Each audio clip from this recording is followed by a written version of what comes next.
A man from Israel went to America to do some fundraising. He was given a list of people who were known givers and who appreciated supporting people living in Eretz Israel. Well, he walked into an office of a person known to give tzedakah, and he asked him if he could help. For the next 15 minutes, this person berated him, barely stopping to take a breath. "You came all the way here to ask for money? Do you have any idea how hard I have to work to earn a living? You're not embarrassed to come here and ask for money?"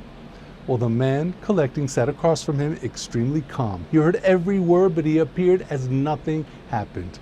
The wealthy man started again. He screamed, "I asked you a question. You're not embarrassed to come here and ask for money after I told you how hard I have to work?" The visitor stayed calm and didn't say a word. In the end, after all of the screaming, the businessman wrote a check for $500. The man from Israel thanked him with a very warm smile, and he started making his way out of the office. Before he could leave, the wealthy man said, "Tell me something. I yelled at you really good, and I said some uncomfortable things. How did you stay so calm? I didn't see the slightest bit of stress or embarrassment on your face." He answered him and said, "Look, before my trip, I was given a list of people who have donated in the past. Next to every name, there were some notes. By your name, it said, he yells for a quarter of an hour, embarrasses and says some terrible things, and afterwards he gives a check for $500. So I figured it's worth it to listen to your screaming and get a nice donation." What's the message here? We learn that once you know what to expect, you know what's going to be, there isn't any reason to let the situation take you down. There's no disappointment. It just is what it is. You accept it as if you knew it all along. What if we could approach our avodas Hashem, our relationship with the Kadosh Baruch Hu, the same way?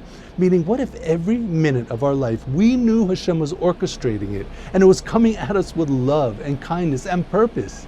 Then there will be no need to worry about the future. I know what's going to happen. It's all going to be good. Let me ask you, is there any one thing in your life that you are in 100% control of?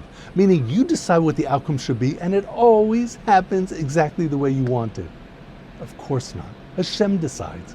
And that's the big takeaway over here. Once we come to realize that everything in our life is according to Hashem's will, that's it. It's out of our hands. There's no way we'll ever be disappointed because we know exactly what's coming. Hashem's blessing.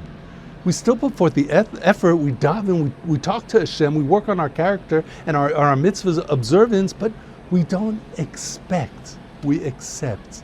Listen to this beautiful insight in this week's Parsha that shows us how Hashem orchestrates everything with such love and kindness. This week we learn that Pinchas, the grandson of Aaron HaKohen, he kills two people that were desecrating Hashem's name in the most brazen fashion. And he's rewarded with getting one of the highest positions amongst the Jewish people. He becomes a Kohen, a priest, dedicating his life to serving Hashem and Klal Yisrael. Now, if you'll ask why he wasn't a Kohen already, since he was the grandson of Aaron and it was his birthright, the answer is a technical one. You see, he was born before Aaron and his sons were anointed as Kohanim. So technically, he wasn't a descendant of a Kohen when he was born because his father wasn't anointed yet. But he never complained. He accepted the law as Hashem's will. Now we know that if a Kohen commits murder, for whatever reason, he's considered to have defiled himself and he can no longer serve as a Kohen. And his children and all future generations, they're also stripped of this position. If Pinchas would have been a Kohen when he avenged Hashem's honor and committed murder, he would have lost his status of being a Kohen. It's because Pinchas didn't fight or complain or challenge his uncle Moshe, expecting to be a Kohen as his birthright, he was able to enjoy the status for eternity through his future generations. Pinchas accepted the will of Hashem and he knew it was going to be good. Because you see, Hashem gives us good times to learn how to appreciate things, and He gives us challenges to build our strength and perfect our character. It's all good, the ups and the downs.